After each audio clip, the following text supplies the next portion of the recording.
Right now on the National Weather Desk, severe storms cause flash flooding across the south, where the risk of dangerous weather is today. Many Mainers face another day without power as the state recovers from a major ice storm. Down here on the coast, it turned to ice, and that's when everything goes wrong. We'll take a closer look at the dangers that come with severe storms. It's just such a wide variety of hazards. New information about the upcoming hurricane season. Hurricane activity may be higher than normal in late summer and early fall. How next month's eclipse could impact the weather. You will start to experience a drop in temperature, and it will be noticeable. And did Phil get it right? A look back at the Groundhog's forecast compared to what really happened.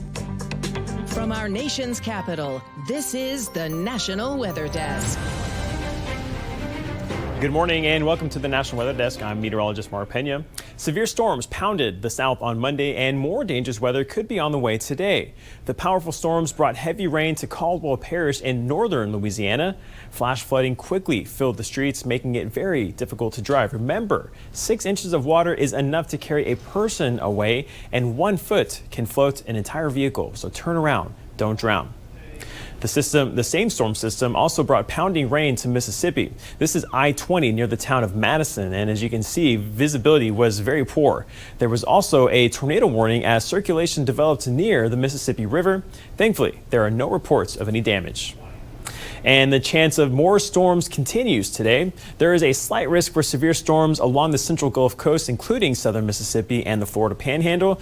There's also a slight risk in the Great Lakes region, particularly southern Michigan, as well as parts of Indiana and Ohio. Isolated thunderstorms there are probable later on this afternoon. In the Northern Plains, winter storm alerts will continue through much of today as a storm brings the region the most snow it's seen all year. 8 inches fell in the Twin Cities of Minnesota, with another 1 to 3 inches possible this morning. The morning commute is expected to be slippery. And in Duluth, the heavy snowfall should wrap up early this morning, but then warm air moves in, transitioning the precipitation to freezing rain and ice. Up to 1/3 of an inch of ice could form. And to the west we go. In Fargo, North Dakota, snow will linger throughout most of the day. Blowing winds will make it difficult to keep the roads fully clear. And here's a look at Red Wing, Minnesota this morning, about an hour from Minneapolis. It appears a light snow is still falling. Today's high should be about 36 degrees. More than 10,000 homes and businesses are still without power in Maine this morning, 3 days after an ice storm slammed the state. For those still in the dark, the wait continues as crews continue their hard and hazardous work. In places like Harpswell, with just a single access road to the community, progress is sure but slow. Our team coverage starts with Owen Kingsley, who reports a neighborhood south of Portland in need of poles, wires, and transformers. The lights are back on for more than half of the people who lost power this weekend. We knew that this ice storm had potential to become significant. CMP still hopes to restore power to a large majority of their customers by the end of the day Tuesday. However, others may have to wait a little longer. I couldn't believe the destruction.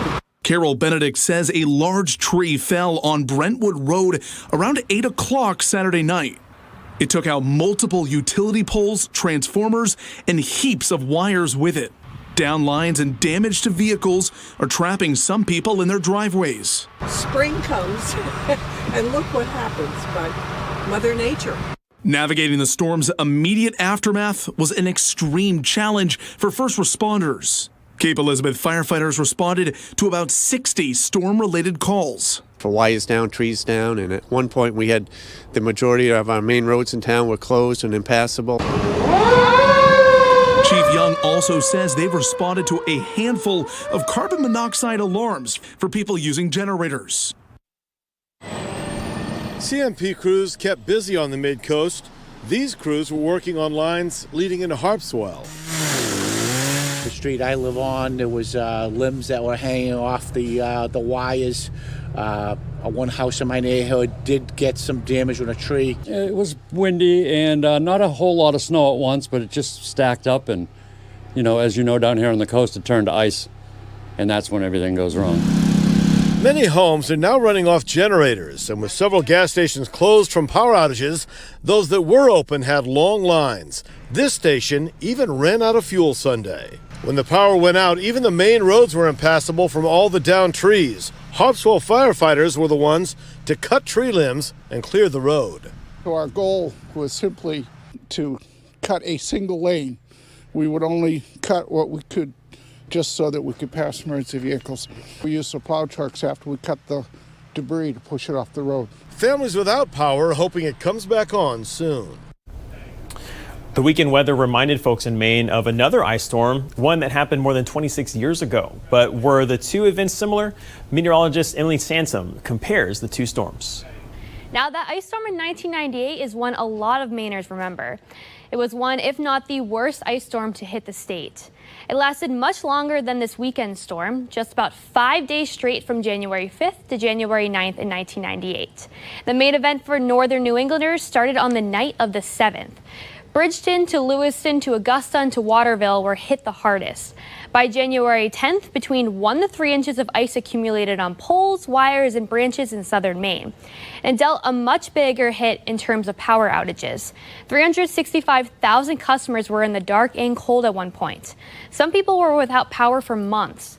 The 98 storm also caused billions of dollars in damages across the northern New York and northern New England states.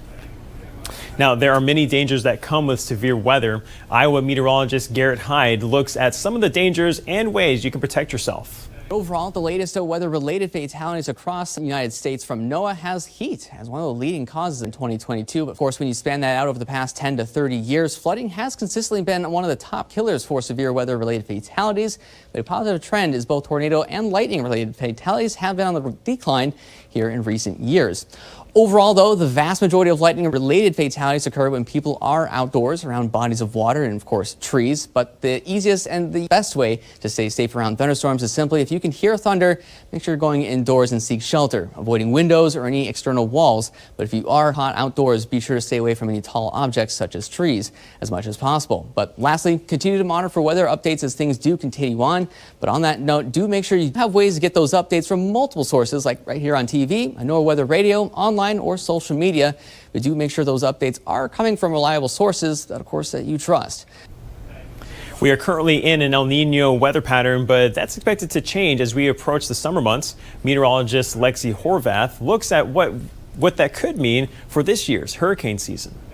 The Climate Prediction Center has issued a La Nina watch. This is what we've been dealing with. On this sea surface temperature map, we are still seeing warm sea surface temperatures, but cooling is expected. A gradual transition to cooler sea surface temperatures could take place by late summer and early fall. This is called a La Nina, different from an El Nino. As you can see, this occurs when colder water off the coast of Central and South America is pushed towards the west. So for now, while we wait to see how these conditions play out, if the conditions are present, hurricane activity may be higher than normal in late summer and early fall, or peak of the hurricane season.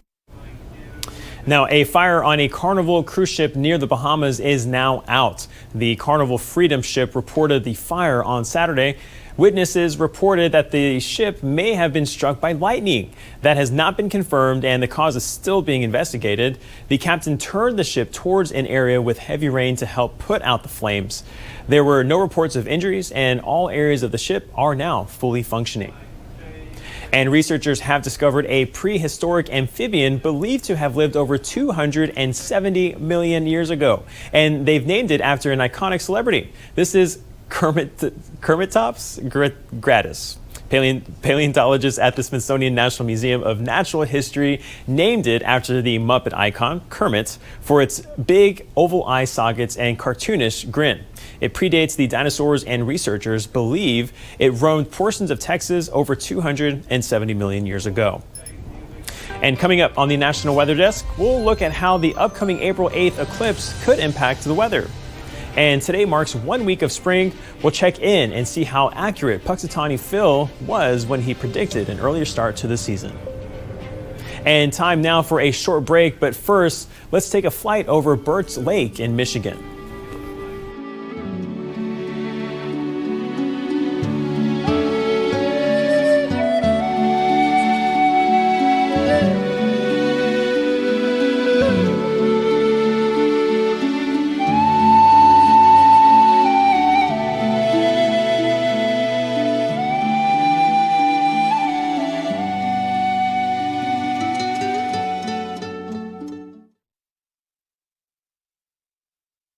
I'm meteorologist Charlie Lopresti with a look at the Northeast. We have a big range in temperatures on the way today. Look at this. Some areas will be in the upper 50s to near 60 where we're brightest.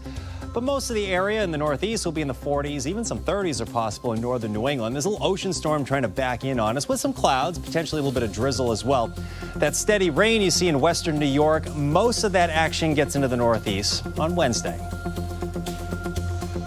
I'm Chief Meteorologist Gerard Jabali. Here's a look at the mid-Atlantic region. Looks like some clouds for your Tuesday. We'll continue to see that. Filtered sunshine may actually peek through here and there, but we're talking about a chance for some rainfall as we head into Wednesday, and rain may even become even more likely going into Thursday. Temperatures with the clouds around, we may only reach the low 50s for most areas, and the rainfall in the vicinity on Wednesday may also keep us stuck likely in the 50s. We'll warm up a bit going into Thursday and Friday.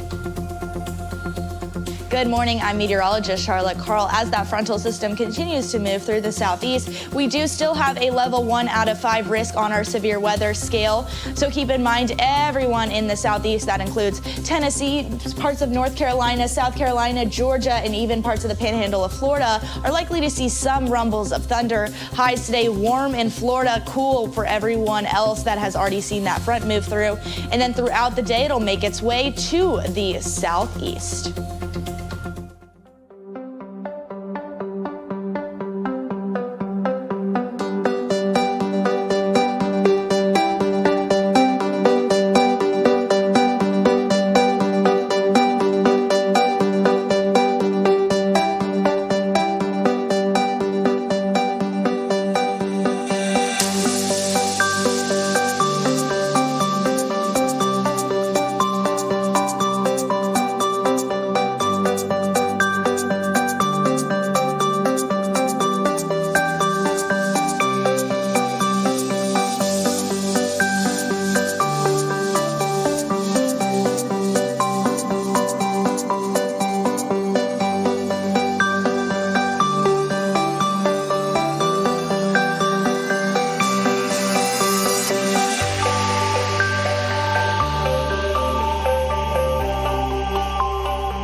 You are watching the National Weather Desk.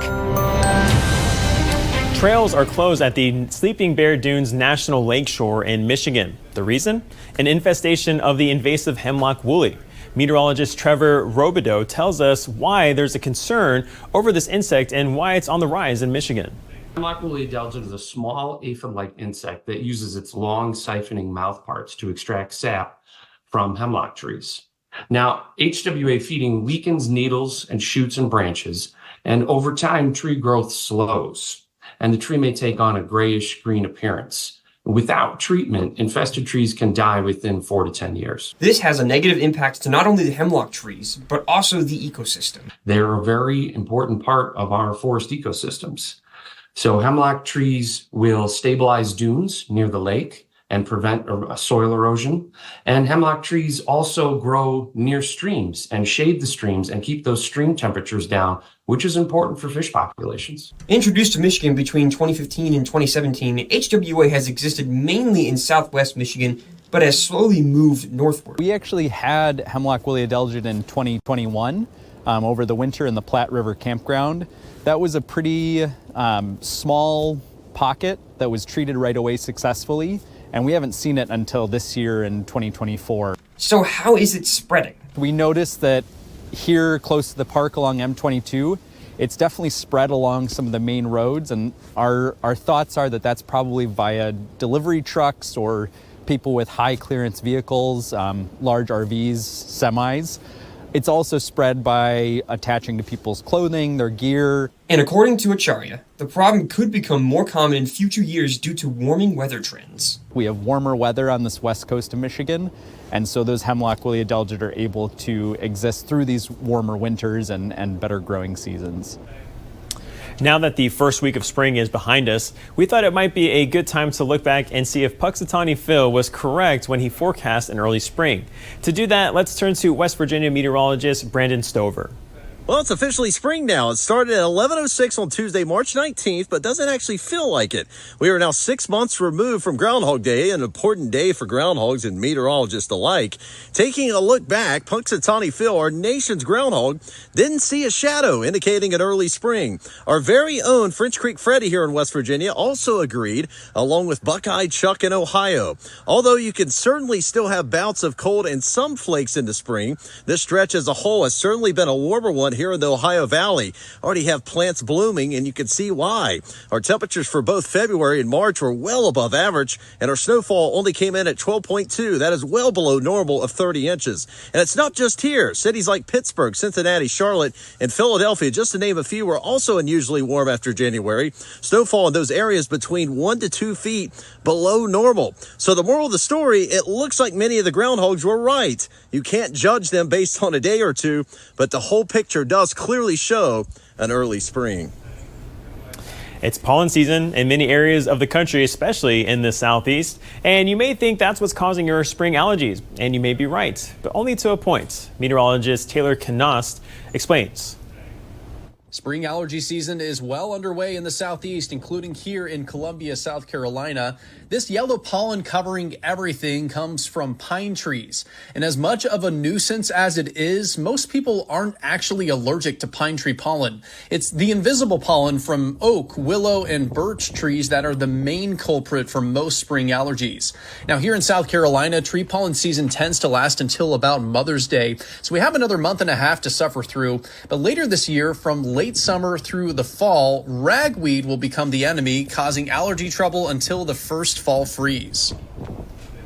And if you're looking for more great weather content, be sure to check us out on social media. You can find us on all your favorite platforms. Just search the National Weather Desk or scan the QR code on the bottom left-hand corner of your screen. Thank you. We continue our countdown to the solar eclipse across America 2 weeks from yesterday. It's well known that eclipse viewing can be impacted by the weather, but did you know that our weather can be impacted by the eclipse? Emily Gracie spoke to a NOAA meteorologist about how the Weather Service is incorporating a new tool into their forecast on eclipse day to account for these changes. We've seen a lot of data over the past couple of eclipses that show approximately 30 to 45 minutes before totality, you will start to experience a drop in temperature, and it will be noticeable by the time you get to totality because now you're basically at nighttime. There is no more incoming solar radiation. The temperatures will drop, and you will feel like you're late evening, even though it's going to be like 1 or 2 o'clock in the afternoon. So it's going to be noticeably chilly, and you can get temperature drops. From 2017, we saw the temperature drop between 4 and 10 degrees Fahrenheit.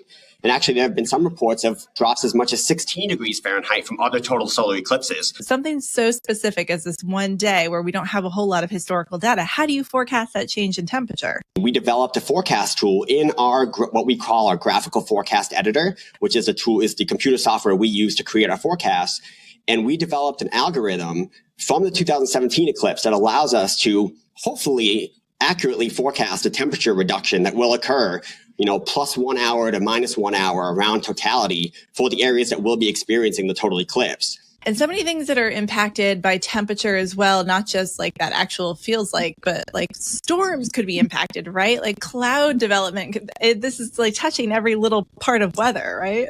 Yeah, you're absolutely right. I think the most fascinating thing, at least for me personally and a lot of my fellow meteorologists that I spoke to, that we observed in the 2017 eclipse was how quickly the cloud cover dissipated. I think we all kind of expected that there would be some reduction in cloud cover, but it went in some places from almost thunderstorm-like clouds to clear sky conditions during totality. Those clouds evaporated very quickly, which for some people saved them in the eclipse because they were there. It started to get cloudy. I was one of those people. I was in upstate South Carolina. I saw all the clouds building and I was a little nervous. But those clouds really eroded. We ended up with a perfect viewing of totality. And I think that was one of the most interesting observations we made during 2017 was just how amazing the cloud reduction was during the eclipse. Now, to go more in depth on the eclipse, make sure you check out this week's episode of our podcast, Off the Radar. You'll also hear about how the solar maximum we are in could make for some interesting viewing on April 8th. You can find Off the Radar anywhere you listen to podcasts. Now, let's check to see the weather in cities across the country today. We start with a look at Auburn University in Alabama. Thunderstorms in the morning will give way to steady rain in the afternoon with a high of about 67 degrees. And look here at our nation's capital. Fairly decent day in D.C. with partly cloudy skies and a high of nearly 60 degrees. And look here at Broadway in the Music City, Nashville, Tennessee. Showers early today, then partly cloudy skies this afternoon with some passing thunderstorms possible. The high today in Nashville is just below 70 degrees. And finally, here's the Philadelphia Museum of Arts, where Rocky famously ran up the steps in the movie Rocky II. There is currently a coastal flood advisory in effect for the city, and skies will be cloudy today with a high of about 52 degrees. And time now for a short break, but first we take flight over the lake in North Carolina.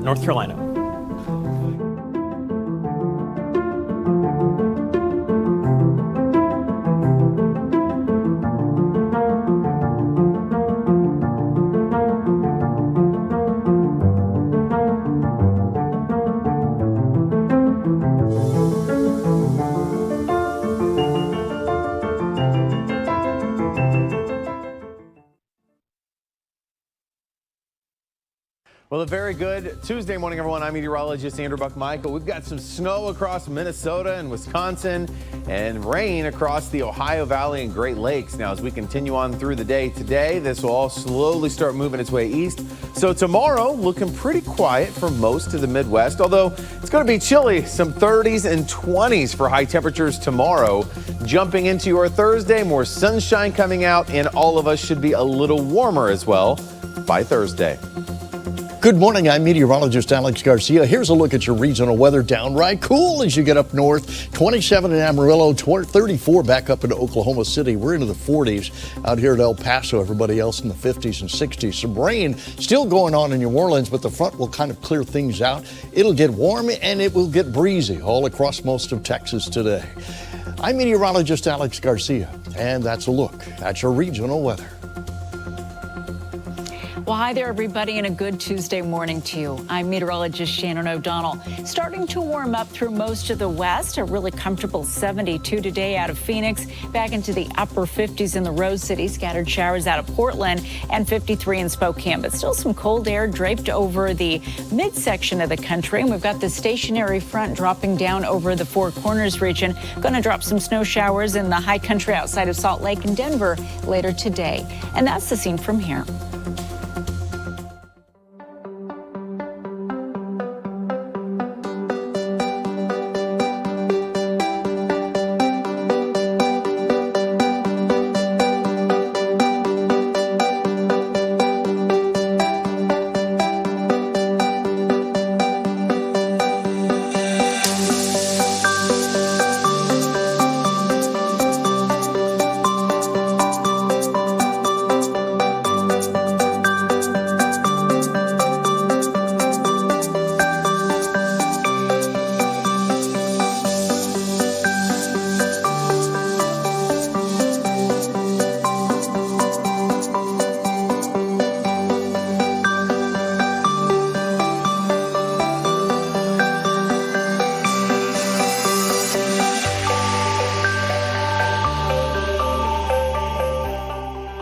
Weather Window, presented by the National Weather Desk. Trees of glass, that's how these look, and were sheathed in ice after a storm in Maine during the weekend.